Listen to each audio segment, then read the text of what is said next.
A choice is a component that displays a list of items for selection with a mouse. Inside the program, there are two ways to find out which one has been selected. You can have the choice component report to you immediately, or you can go read the information when the user presses a button. This program shows you how to do both. Now, this frame implements two interfaces. The action listener we know about, it's the one that's necessary to receive events from a button. The item listener is required for an object to be notified when a new selection has been made in a choice component. Here we declare a reference to two labels. One label will display the text of each item as it's selected, and the other will display the text after it's been extracted from the component. The reference to the choice object is here so we can get the information from it in another method. This is the construction of the panel that's going to hold the components.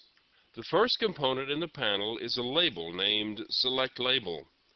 It will display the text of each selection as it is made from the choice pull-down list. Here the new choice object is constructed, and its add item method is called once for each text string to be used in the selection. The choice component is then added to the panel the same as any other component. We then create a button called Report, and it's added to the panel. Then we create and add another label called Report Label and add it to the panel. Whenever this button is pressed, the report label will be updated with the text of the currently selected item from the choice list. Here are the methods that are required by the interfaces. The first one is the action performed method, which is the one we've been using all along to respond to button presses. In this one, we extract the identifying string, the action command string, from the event to make sure it's the report button. Of course, in this example, there's only one button, so it'll always be the report button. Anyway, the getSelectedItem method of the choice component is called to return the currently selected string, and the string is then passed on to the setText method of the label. This is the new method. This is the item state changed method required by the item listener interface. Now, this method is called with an item event object from the choice component every time a new selection is made by the mouse. The getSource method of the event returns the address of the component originating the event, so we can use it to determine where the event came from.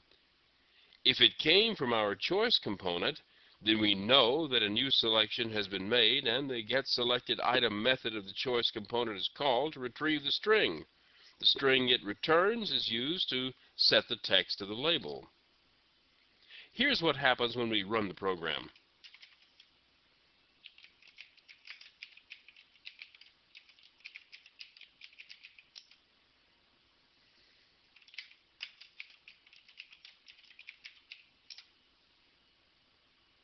The choice component manages a pull-down window and works like this. Note that the moment a selection is made, the item state changed method is called and the label is updated immediately.